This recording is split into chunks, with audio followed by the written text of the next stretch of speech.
Bien.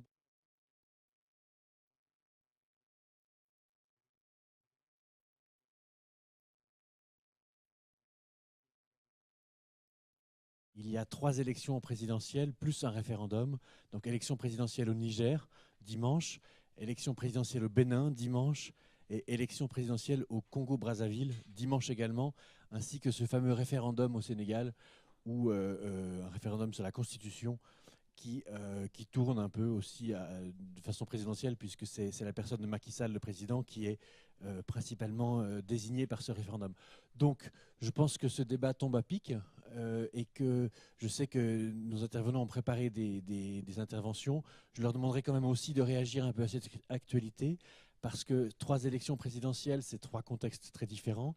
Le Bénin, exemple de démocratie, pays qui a le premier organisé une conférence de réconciliation nationale ou une conférence nationale pour sortir d'un régime à parti unique. Euh, voilà, est-ce que cette démocratie, cette grande promesse béninoise est tenue aujourd'hui? Le Congo-Brazzaville, alors c'est un peu différent. Ça fait 32 ans que Sassou Nguesso est au pouvoir, il se représente et n'a pas l'air de vouloir une alternance. En tout cas, il est convaincu qu'il doit s'emparer à nouveau du pouvoir. Et puis le Niger, une élection très très étrange puisque on a un président qui a obtenu 48% des voix au premier tour, qui se présente au second contre et son principal opposant était d'abord en prison, et aujourd'hui il est en traitement médical en France. Donc voilà, c'est un président contre une opposition, disons, fantôme, ou du moins dispersée. Je pense que ces trois cas d'école qu'on va nous traiter, le Monde Afrique, on va évidemment les traiter ce week-end et les jours prochains, sitôt que les résultats arrivent, fournissent une bonne base de réflexion pour vos interventions différentes. Donc je passe peut-être la parole d'abord à Madame Séverine Bellina. Je vous laisse vous présenter en 2 mots et voilà, on vous écoute. Je vous remercie. Donc, je suis Séverine Bellina, je dirige l'Institut de recherche et de débat sur la gouvernance, ce qui peut me permettre de vous dire tout de suite que je ne suis absolument pas spécialiste de l'Afrique, ni de géopolitique, mais nous avons une expertise sur les questions de gouvernance démocratique et c'est notre cœur de métier. Et pour rebondir à votre introduction, je dirais que moi, ce qui m'intéresse par rapport à l'actualité, bien évidemment, au-delà des contextes nationaux toujours passionnants et spécifiques, c'est ce décrochage entre la légalité des élections, l'appréciation de la légalité des élections, pardon, qui, je le suis persuadée, s'exerce en conformité par rapport au droit de l'État positif tel qu'il a été transféré du modèle international, et la question de la légitimité, c'est-à-dire en quoi ces élections permettent de travailler le contrat social du pays et de renforcer l'adhésion des populations à leurs institutions et à leurs dirigeants.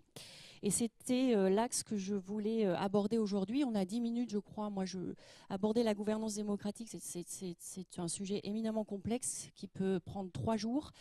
J'avais envie, en fait, de vous soumettre un sujet parce qu'il est très souvent négligé lorsqu'on aborde cette question, le soumettre aux échanges qui vont venir. Je souhaiterais me concentrer justement sur ce qui fonde la légitimité, c'est-à-dire cette adhésion des populations, mais il y a aussi les acteurs institutionnels dans cette dimension, au système politique. Qu'est-ce qui fonde cette adhésion? Lorsqu'on évoque la question de la gouvernance démocratique, il y a souvent 2 réflexes, et surtout lorsqu'on parle d'Afrique. Mais ce que je vais dire pour moi est valable pour l'ensemble des sociétés du monde. Lorsqu'on évoque la gouvernance démocratique, 2 réflexes. Le premier, c'est de se référer, et c'est le risque qu'il y a par rapport à l'actualité de ce week-end, c'est de se référer au modèle international. Voilà, le toolkit. La bonne gouvernance démocratique, c'est répondre à tel et tel critère. Et alors, on est reconnu sur le plan international et notre légitimité internationale est absolument bien notée et on recevra beaucoup d'aide. Excusez-moi des raccourcis, mais c'est quand même un ensemble d'analyses qui sont faites, y compris par les bailleurs de fonds eux-mêmes.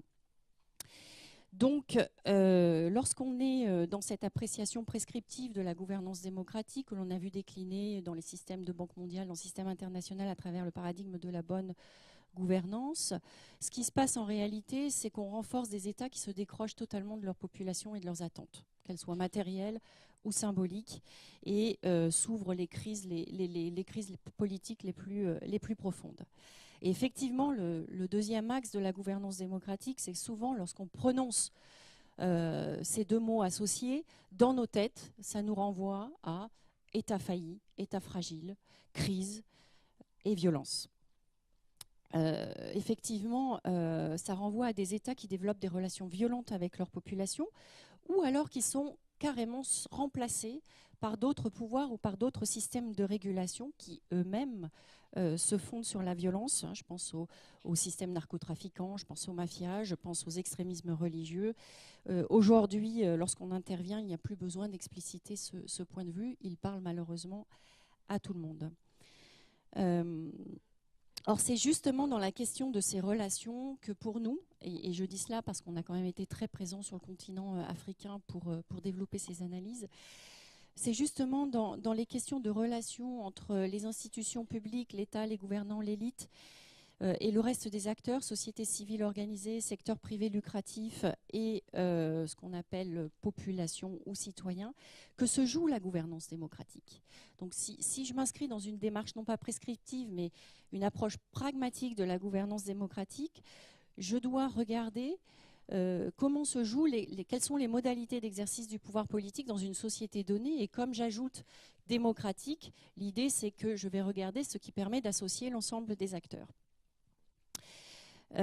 Et c'est effectivement un aspect qu'on appelle la légitimité de l'État, puisqu'il permet de renforcer des relations constructives, mutuellement constructives entre l'État et ses sociétés, parce qu'aucun État ne gère une seule société. C'est dans cette capacité à l'État à développer des relations mutuellement constructives que se construisent les processus et les modalités d'une gouvernance démocratique. Parce que c'est dans ces interactions que s'incarnent les processus historiques et collectifs dont relève la gouvernance réelle des pays. Et ce que l'on constate, c'est que la régulation sociale effective, elle est faite d'interactions, de concurrence, de juxtaposition, d'hybridation entre une somme impressionnante d'autres régulations qui sont liées à la tradition, à la religion, parfois au mouvement armé, à la violence, à la finance, etc. Donc, en regardant de plus près entre les interactions réelles entre l'État et les sociétés, on parvient à voir où se situe la gouvernance démocratique réelle de ces États et de voir comment se jouent ces dosages et aussi peut-être de pouvoir jouer, lorsqu'on parle de réformes en matière de gouvernance démocratique, où l'on est un acteur qui a envie d'être actif dans ce processus politique, on peut percevoir en observant ces dosages là où il y a des leviers de changement possibles. Donc, l'idée, enfin, pour moi, l'enjeu auquel sont confrontés aujourd'hui les États en matière de gouvernance démocratique, c'est valable absolument pour l'Afrique, mais je pense que la France est dans le même cas et c'est valable pour tout pays, à mon avis, c'est comment est-ce qu'il peut incarner cette diversité qu'il doit réguler. Une diversité qui s'exprime à différents niveaux. Tous les États aujourd'hui sont soumis à la fragmentation, à la complexité de l'action publique. Comment gérer cela et définir les principes du contrat social, alors qu'ils évoluent chaque jour, si l'on veut avoir un discours caricatural. Également, les États sont pluriels aujourd'hui. Il y a une multiplication des vecteurs de relations entre l'État et les sociétés, les nouvelles technologies, les échelons du local au mondial, et aussi les compétences, les champs d'intervention, le sectoriel qui prend une importance énorme puisque chaque secteur devient complexe, spécifique et technique pour la gestion.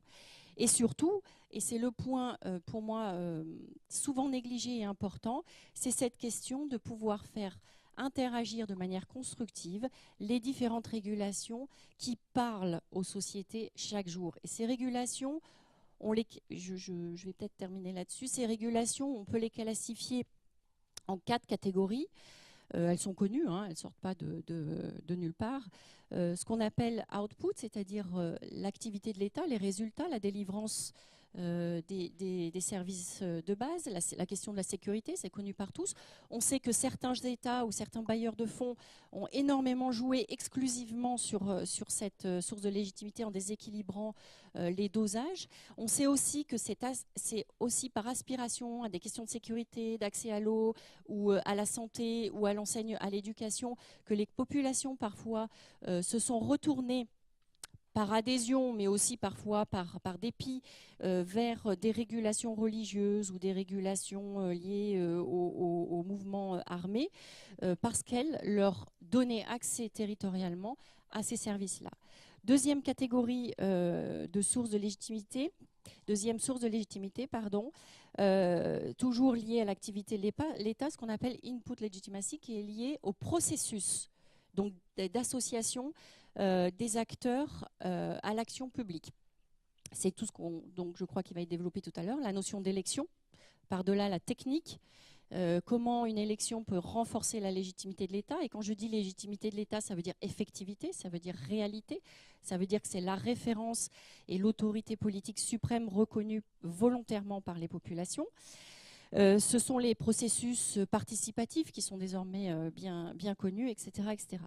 La troisième, c'est la légitimité internationale. Je crois qu'en Afrique, c'est celle qui a fonctionné le plus ces dernières décennies, hein, et qui est une source de décrochage absolument incroyable si elle est validée seule des États par rapport à leur population. Mais c'est valable pour nos États aussi, hein, lorsqu'ils répondent avant tout au système financier ou aux grandes puissances ou à d'autres normativités internationales définies en dehors des besoins de nos populations, on est dans la même situation. Et quatrième source, et je terminerai là-dessus parce que c'est une source absolument fondamentale et complètement négligée par les acteurs des réformes de l'État et de la gouvernance démocratique et par les bailleurs de fonds. Alors, elle n'est pas négligée intellectuellement parce qu'elle est admise, mais elle est négligée dans les outils, parce que c'est compliqué. C'est la légitimité symbolique, c'est-à-dire fondée sur les croyances partagées. Tout ce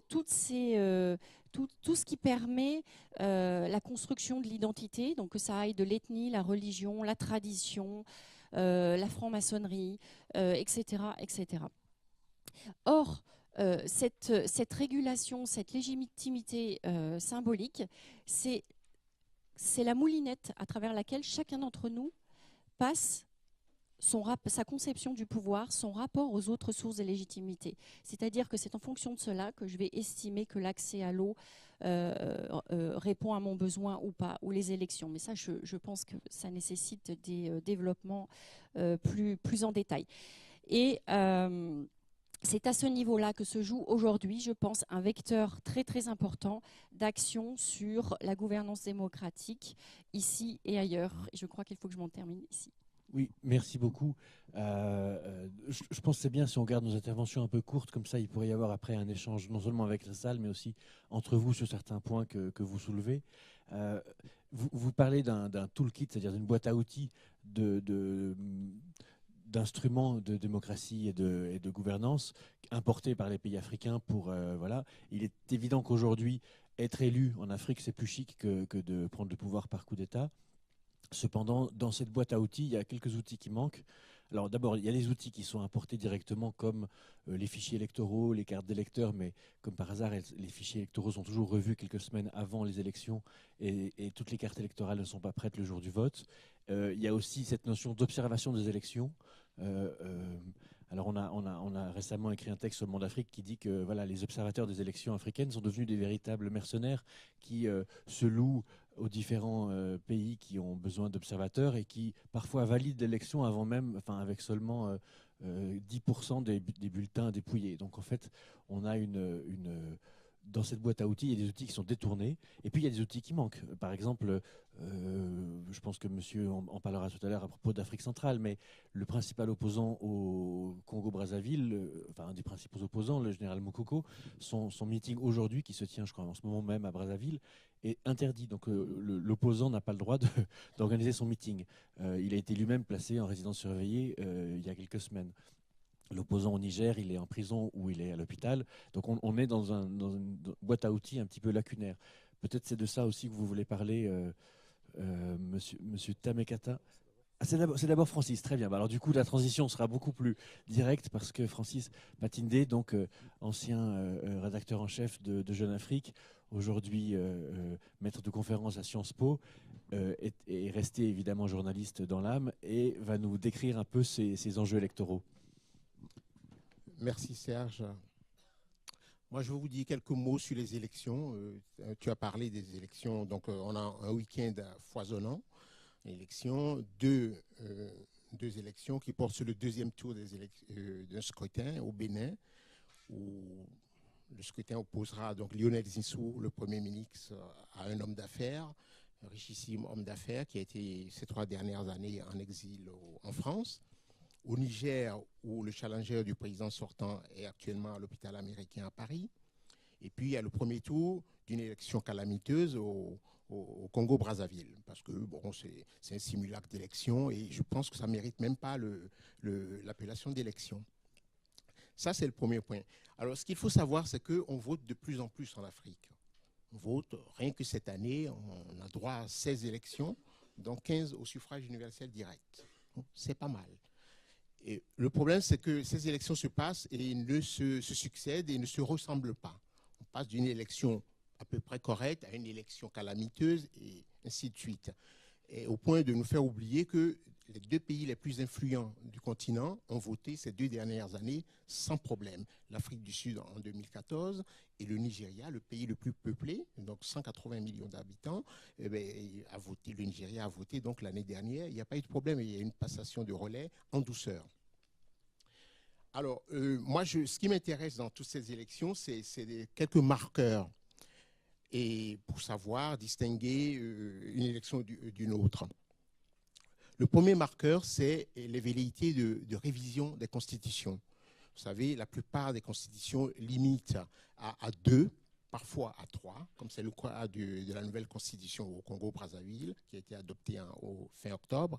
C'est limite à 1 mandat renouvelable 2 fois. Mais la plupart des constitutions, c'est 2 mandats et puis on passe le relais.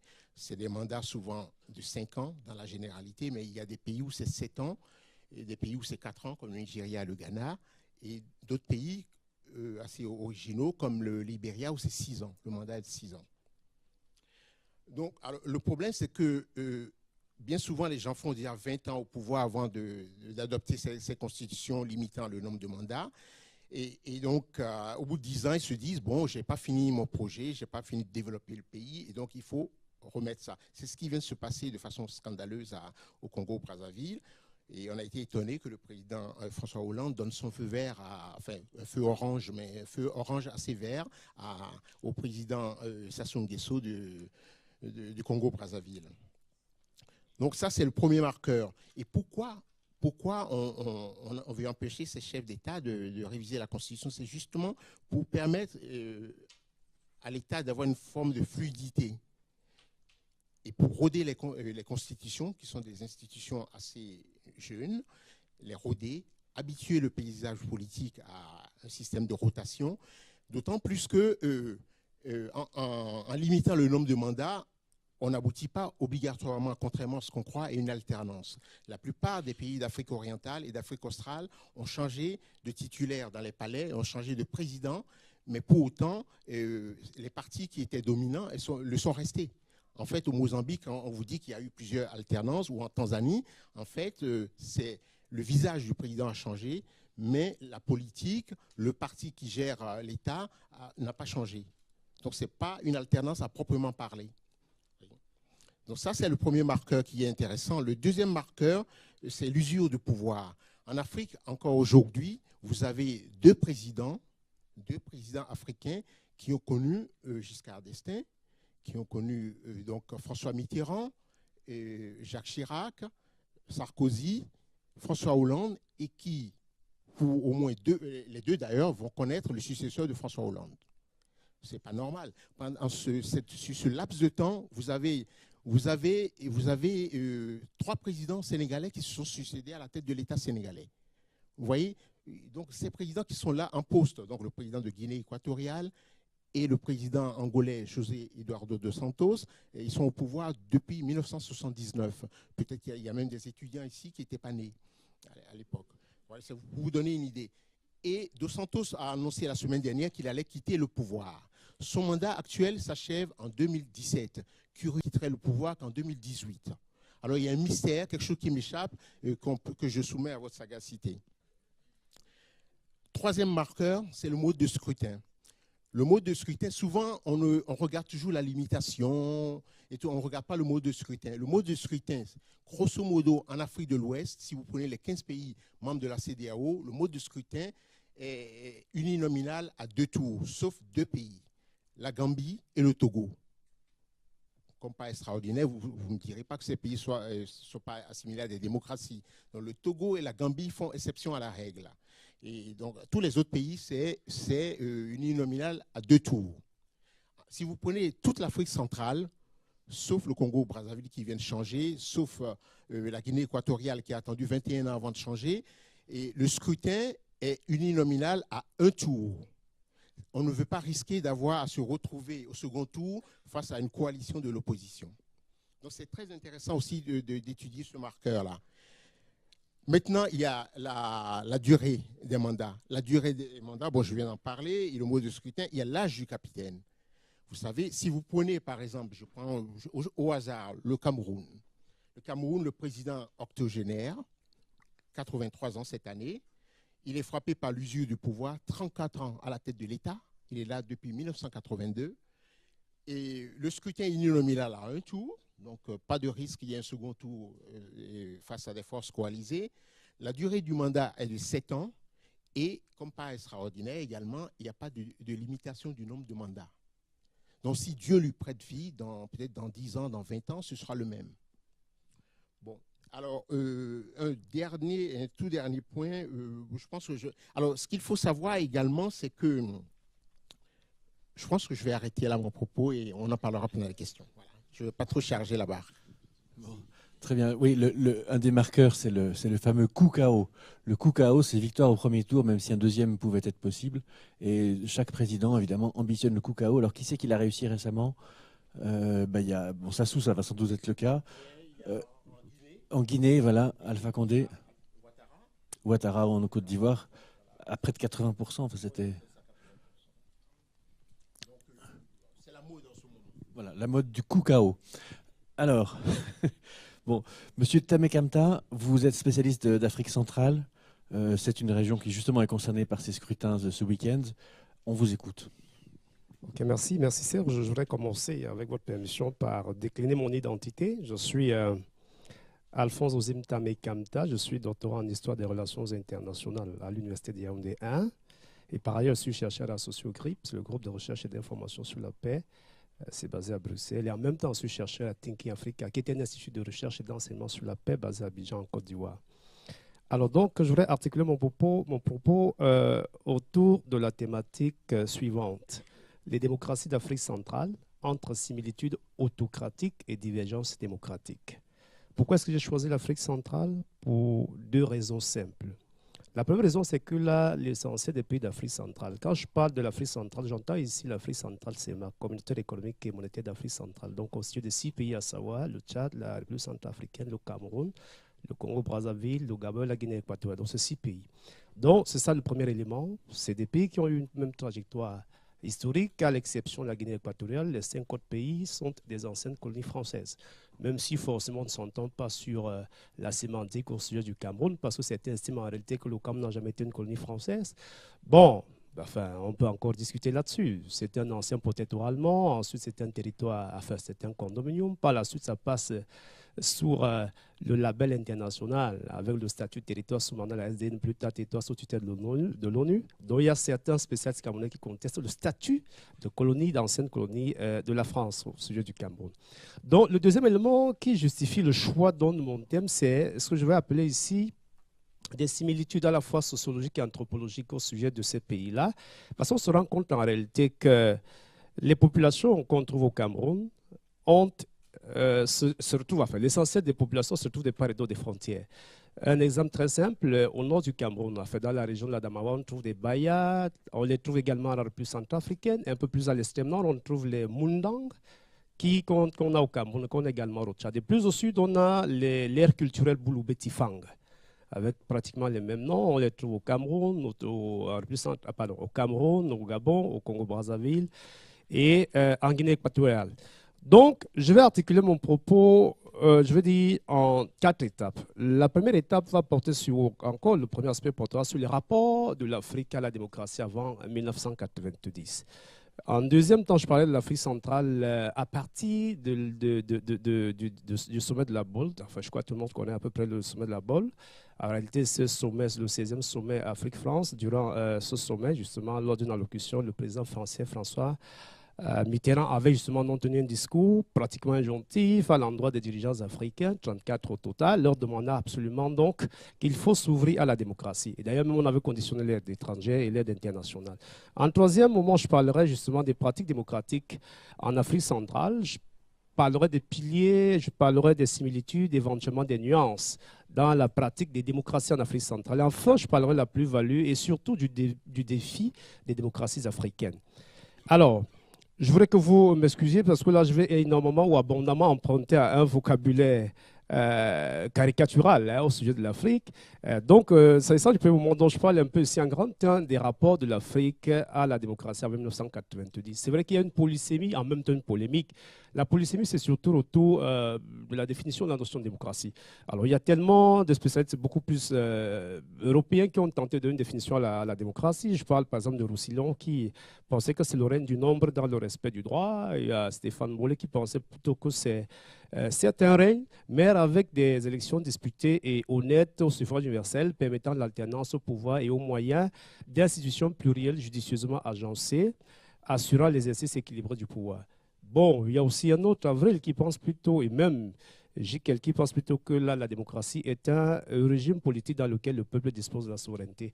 Mais je voudrais plutôt ici, en définitive, adopter deux postures définitionnelles.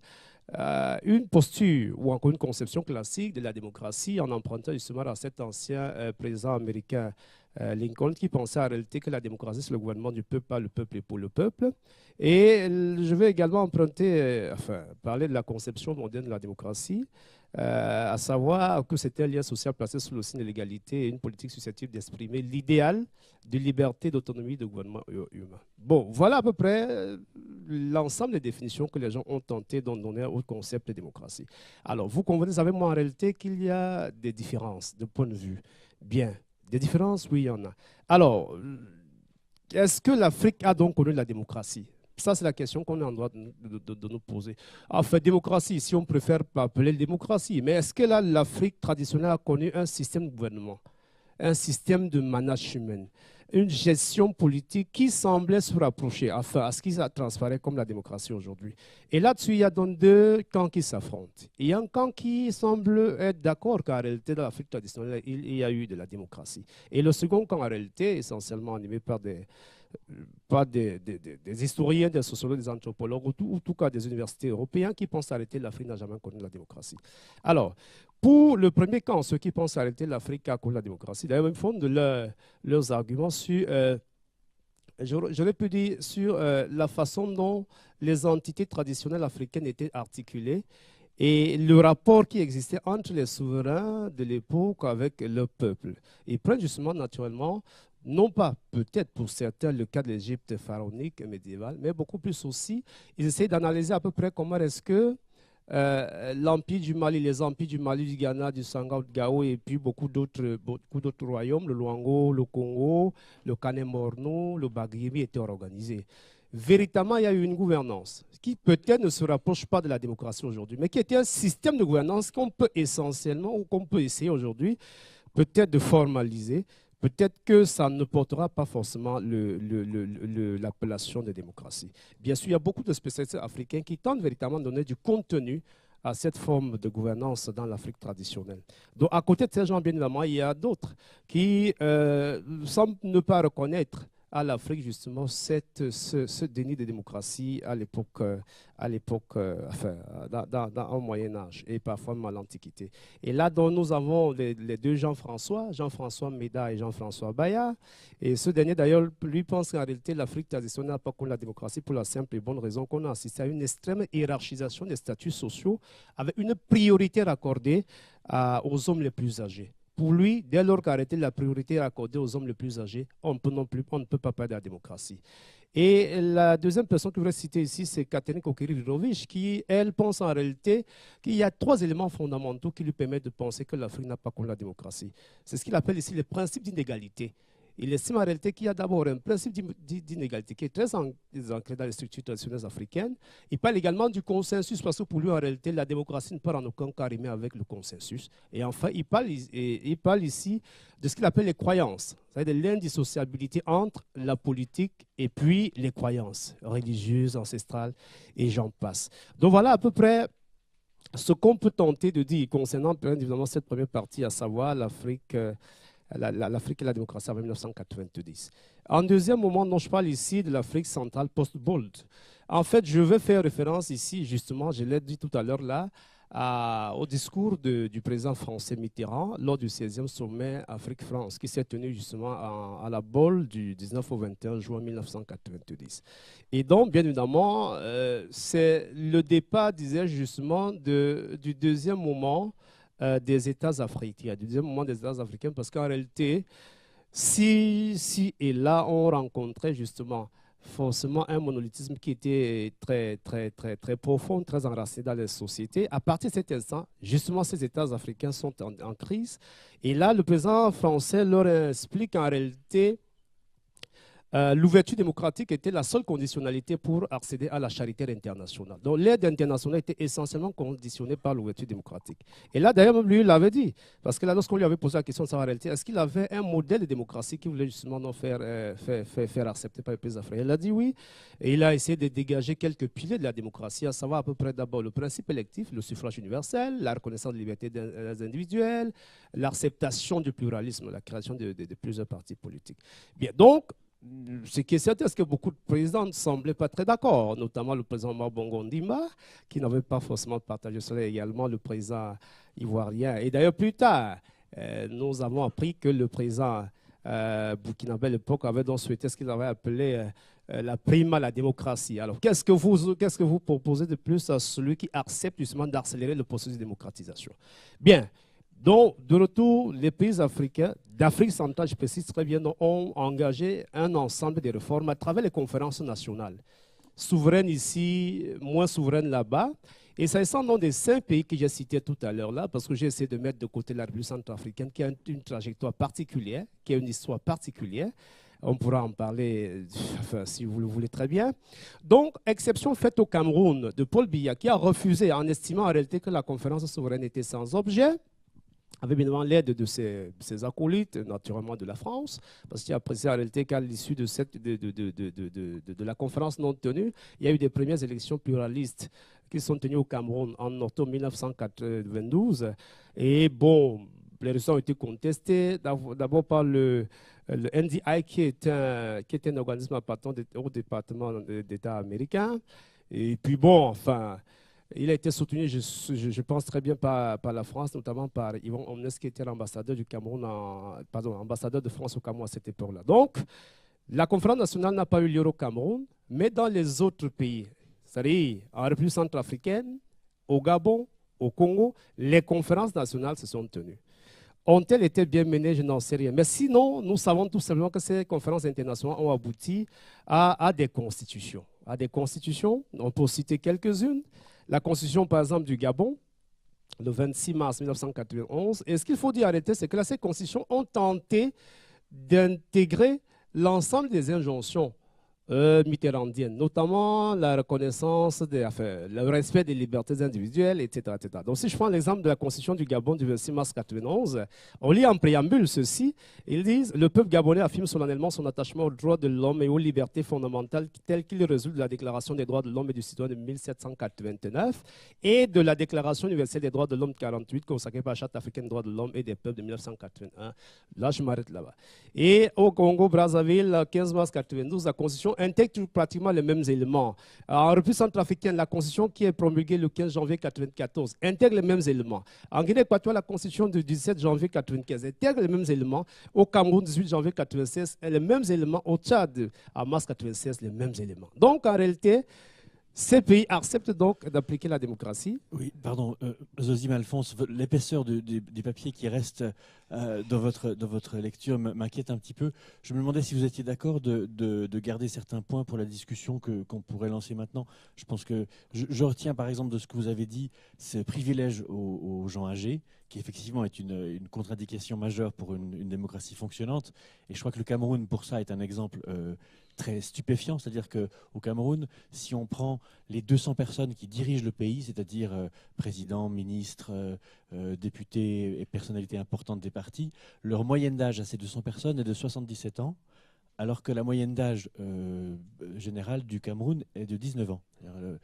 Donc vous avez un fossé terrifiant, je dirais, entre une population 19 ans, dirigeant 77. Le président lui-même en a 83, donc il est dans le haut de la fourchette. Mais je pense que si vous êtes d'accord, gardons quelques points pour la discussion. Et je relance peut-être la parole, Francis, ou vous, si vous voulez en discuter. Un des points qui me surprend, c'est la légitimité internationale dont vous parliez, Séverine, s'exprime par exemple quand François Hollande donne un feu vert orange à Sassou Nguesso.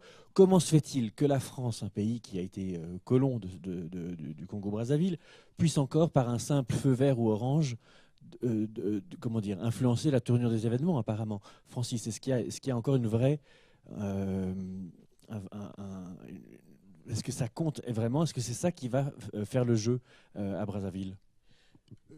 Non. Disons que la voix de la France, elle compte toujours, mais elle ne pèse plus comme il y a 10, 20 ans. C'est pas possible. Et juste vous donner un exemple, ce qui a précipité les pays vers le pluralisme politique au début des années 1990, ce n'est pas du tout le discours de la Baule. Moi, je retiendrai d'abord la chute et l'exécution de Nicolae Ceausescu, qui était le dictateur de la Roumanie à l'époque. Ça a frappé les opinions. Parce que c'était des pays de l'Est, des dirigeants des pays de l'Est, celui qui se rendait le plus en Afrique. C'était le modèle de Mobutu, par exemple. Donc Mobutu a été traumatisé pendant des jours entiers à la chute et à l'exécution sommaire de Nicolae Ceausescu. Ça, c'est le premier point. Le deuxième point, je dirais le démantèlement de l'apartheid qui a commencé en 1989. Ensuite, la libération de Mandela en 1990. Donc, vous voyez, ça, c'est tous ces éléments qui ont concouru. Maintenant, le discours de la Baule est important, mais il est intervenu, on l'oublie souvent, il est intervenu plusieurs mois après la conférence nationale du Bénin, qui a eu lieu en février 1990. Le discours de la Baule, c'est juin 1990. La conférence nationale du Gabon a eu lieu avant le discours de la Baule, donc il y a une antériorité. Alors, le discours de la France, elle peut peser. Je vais donner un exemple récent. Le 7 octobre 2014, quelques jours avant la chute de Blaise Compaoré au Burkina Faso, le président François Hollande a envoyé une lettre à Blaise Compaoré pour lui proposer un boulot, un job. Vous voyez, si vous quittez gentiment le pouvoir, je peux vous lire, je lis la lettre ici, et le dernier paragraphe, l'avant-dernier paragraphe de la lettre, elle mérite d'être lu. Il est important pour l'ensemble de la région de consolider ces institutions et d'aller encore plus loin en matière de gouvernance et de démocratie. À cet égard, le Burkina Faso pourrait être un exemple pour la région si, dans les mois qui viennent, il avançait lui aussi dans cette direction en évitant les risques liés au changement non consensuel de constitution. Vous pourriez alors compter sur la France pour vous soutenir si vous souhaitez mettre votre expérience et vos talents à la disposition de la communauté internationale.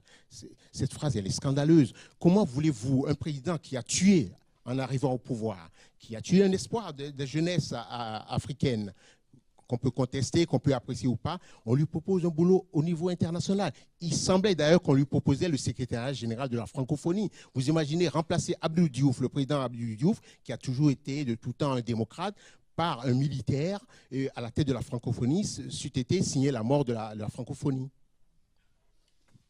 Bon, la question de savoir si la francophonie est vivante reste ouverte, mais non, simplement, c'est un autre débat. Donc, je pense qu'on va revenir sur plusieurs des points en question. Sur la France, peut-être, Séverine, vous aviez une remarque à faire?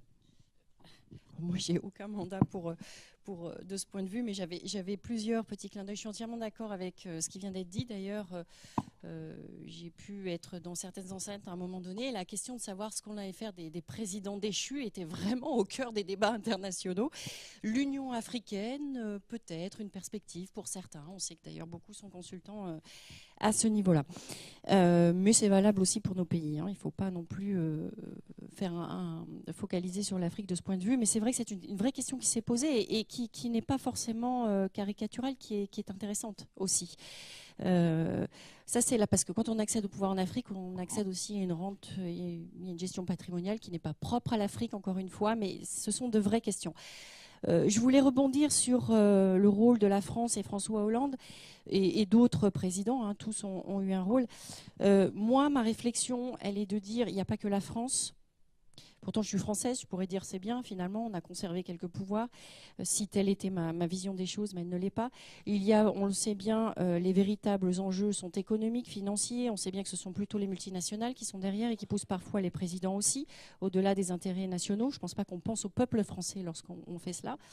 Donc pour moi, c'est plutôt une question d'élite. Et ça, c'est vraiment une question que j'aimerais aborder sur la gouvernance démocratique. C'est plutôt une collusion de l'élite politique et financière. Première chose. Deuxième chose, vous disiez aussi que lorsque un système favorise un groupe, alors vous mentionniez la question de l'âge, mais moi je m'interroge, je me dis, est-on en démocratie quand ce sont toujours les mêmes corps, les mêmes professions ou les mêmes familles qui sont au pouvoir? Et là je ne pense pas à l'Afrique. Voilà, j'attends une réponse. Et je voulais aussi poser une question sur l'élection, parce que ça, c'est vraiment un sujet que je n'ai pas abordé, mais qui me passionne.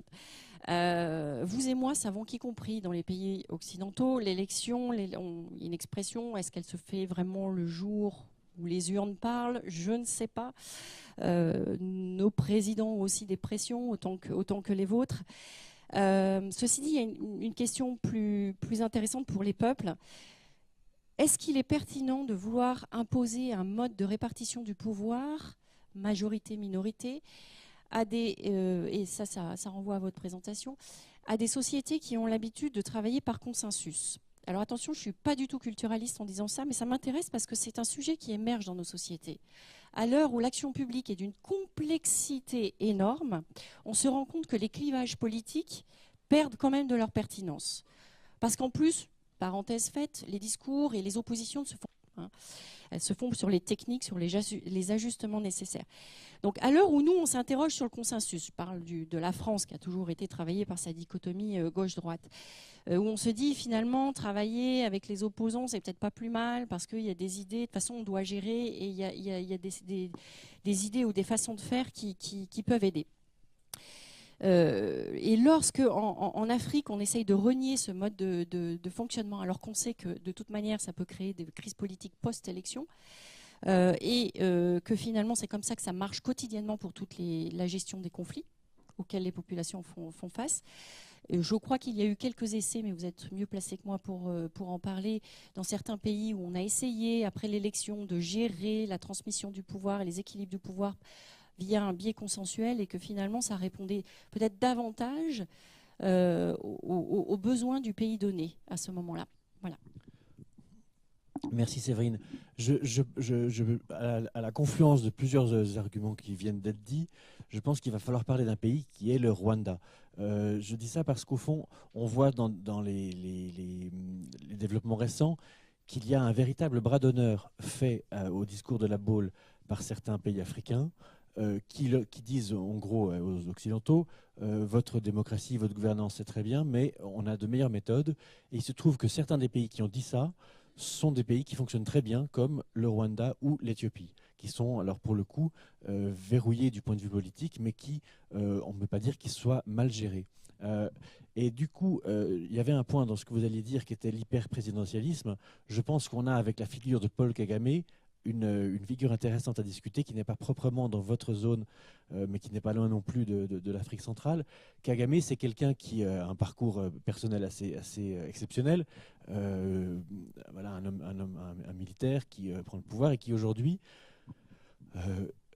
dirige ce consensus dont vous parlez, c'est-à-dire que on ne sent pas au Rwanda l'idée de se passer de lui. Et lui ne pense pas non plus qu'il faut que son pays se passe de lui.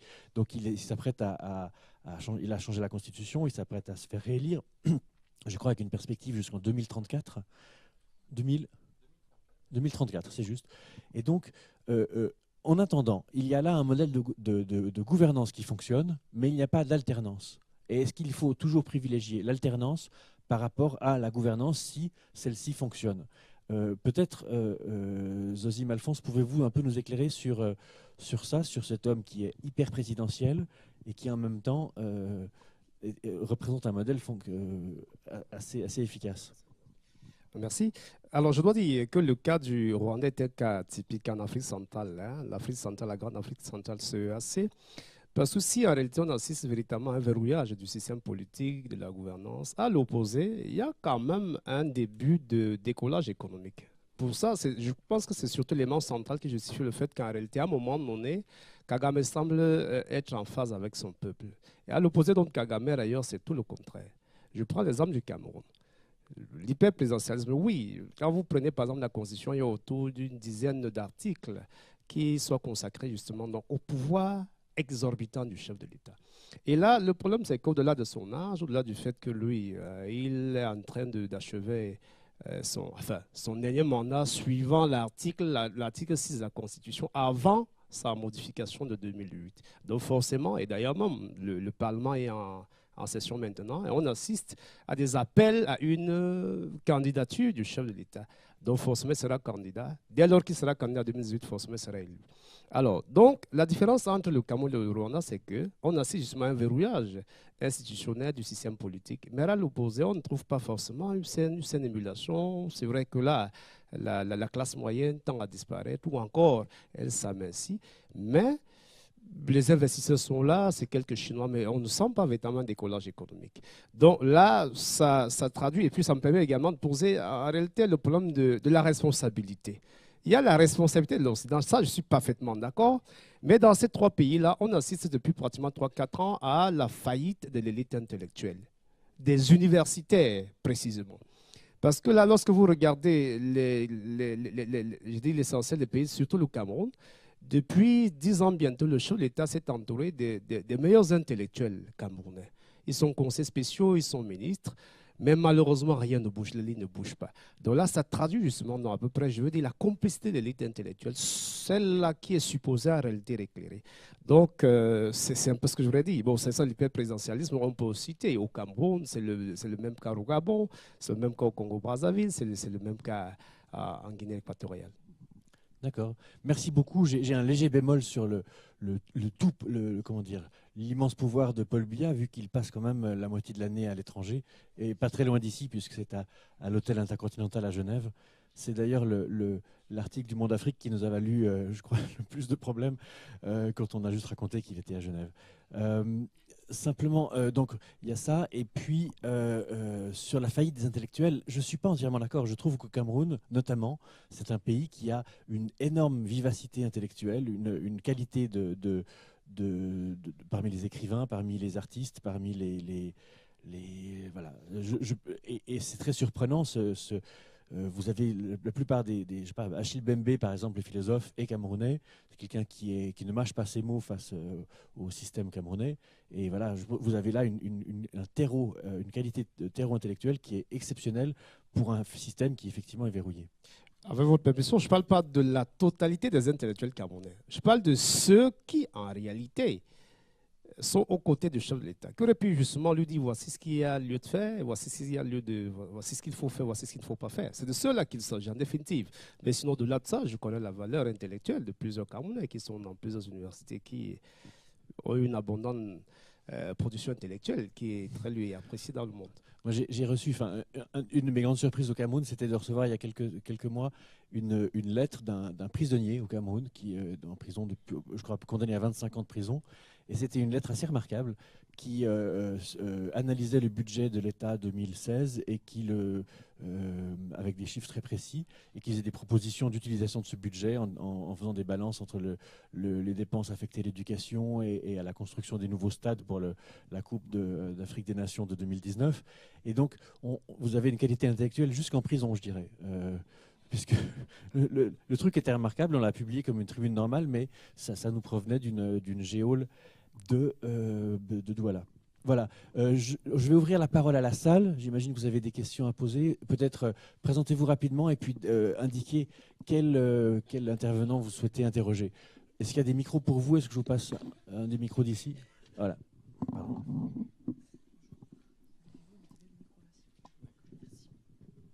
Alors, Marc Develder de Béziers, là on est un maire célèbre dans toute la France. Bon, donc on connaît aussi une crise de gouvernance à Béziers. Non, je voulais vous interroger sur l'espoir peut-être, parce que vous avez cité Ceausescu en 89, les procès d'Hissène Habré, l'ancien président du Tchad qui a été soutenu par Mitterrand pendant la guerre contre Kadhafi, et de M. Gbagbo et de sa femme en Côte d'Ivoire, qui était à l'international socialiste et qui a fait beaucoup de voyages en France, qui était soutenu pendant longtemps par les socialistes français aussi. Comme d'ailleurs les prédécesseurs de M. Kagame. Donc il y a la responsabilité de l'Occident, mais il y a la responsabilité aussi des élites locales. Et est-ce que si un jour Hissène Habré est jugé et condamné, et que Gbagbo est jugé et condamné, est-ce que d'autres dictateurs, Mobutu n'est plus là, pourront un peu moins bien dormir, ou est-ce que tout ça va tomber? Et une dernière petite question, mais très rapide. Est-ce que l'arrivée du GIGN au Burkina Faso et de nos services secrets est une bonne nouvelle pour la gouvernance des chefs d'État africains? Merci. Je commence par la fin. La présence des services spéciaux français au Burkina ne date pas de maintenant. Il y a même les forces spéciales françaises et américaines sont là-bas depuis plusieurs années. Ça ne date pas de gouvernement de gauche. Et je dirais, si on fait une comptabilité macabre avec des statistiques, des comparaisons, bon, ce n'est pas vraiment de la gauche française qu'on doit se plaindre, mais de la droite française. Ça c'est vraiment... Enfin, oui, parce que bon, il y avait 1994, c'est vrai, que Abiyarimana, et c'est pour ça que le discours de la Baule ne s'adressait pas à Kagame, puisqu'il n'était pas là. C'était à Abiyarimana, le président de l'époque. C'est vrai que votre remarque est pertinente et vous avez absolument raison. Donc, grosso modo, c'est ça. Alors, la première question, c'était sur Habré. Bon, Habré, Gbagbo, là aussi, bon, Gbagbo, il est en jugement à la CPI. Moi, je crois que je fais partie des rares journalistes qui l'ont vu. J'ai passé 3 heures avec lui dans sa prison. Donc, Simone est en jugement en Côte d'Ivoire. Elle a son second procès. Elle a été condamnée. Déjà, elle a un second procès qui va s'ouvrir là. Et Habré est en jugement au Sénégal. Donc Habré, en fait, c'était pas vraiment la gauche française. Hein. Il y avait les Américains qui le soutenaient, les gens de Reagan, et également la droite française. Donc il est parti, un homme libre. Après, il est passé par le Cameroun, il a atterri au Sénégal. Il est arrivé au Sénégal avec l'avion présidentiel, il y avait beaucoup d'argent. Cet argent s'est évaporé depuis. Voilà. Quand vous dites la droite a plus de responsabilités, c'est quoi? C'est la conséquence de la cellule Foccart à l'Élysée? C'est ce genre de choses qui ont perduré à droite plus qu'à gauche? Oui, parce que moi, je compte à partir des indépendances. Et les années 1960, c'était la droite jusqu'en 1981. En France, on n'a pas eu de gouvernement de gauche. Donc, c'était la cellule Afrique de Gérald de Gaulle, un peu moins sous Pompidou. Et puis, ça a repris un peu sous Giscard d'Estaing, qui se présentait pourtant sous une forme de moderne et tout, d'homme politique moderne.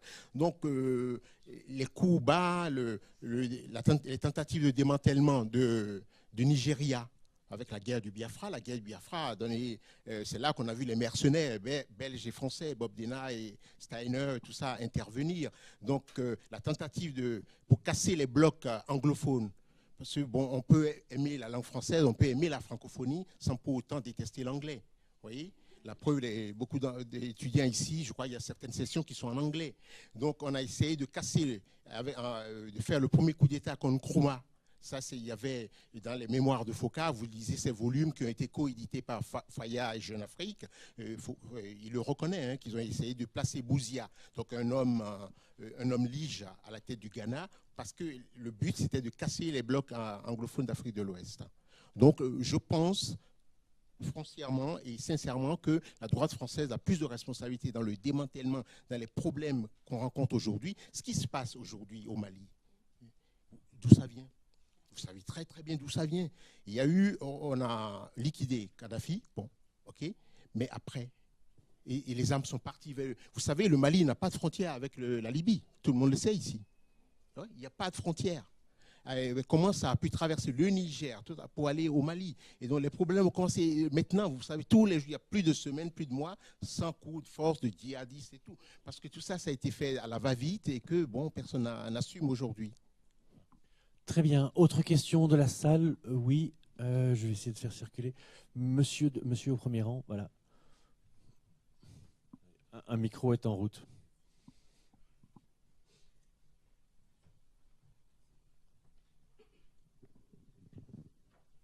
Je vous remercie de me passer la parole.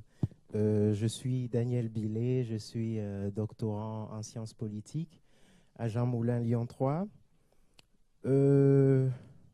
J'ai une question qui peut être éclatée en plusieurs sous-questions. Bon, je vais faire l'effort de la poser simplement. Et j'ai foi en l'intelligence et la sagacité et même la perspicacité des intervenants qui sauront trouver l'unité qu'il y a dans ma question. Voilà. Parce que mon problème est au niveau de la démocratie en Afrique. Est-ce que le problème de l'Afrique est vraiment celui de la démocratie? Pourquoi je le dis? Je pense que ce n'est pas le problème de la démocratie, mais un problème d'inefficacité et d'inefficience du leadership politique ou de l'élite politique qui dirige. Lorsqu'on pose le problème de la démocratie en Afrique, l'on pose le problème de la durée au pouvoir, de l'âge des dirigeants. Or, est-ce que c'est la durée au pouvoir qui est le problème ou bien l'efficacité de celui qui dirige? Est-ce que c'est l'âge du président ou du prince, comme on dit classiquement, qui fait problème ou c'est son efficacité? Je vais prendre quelques exemples pour illustrer ce que je dis. Monsieur Patinde a parlé d'Abdou Diouf, par exemple. Abdou Diouf est considéré comme un démocrate, et ça c'est sûr. Mais il a fait 20 ans au pouvoir. Il a fait 20 ans, mais il est considéré comme un démocrate. Et je ne vois pas un Africain qui considère Abdou Diouf comme un dirigeant totalitaire.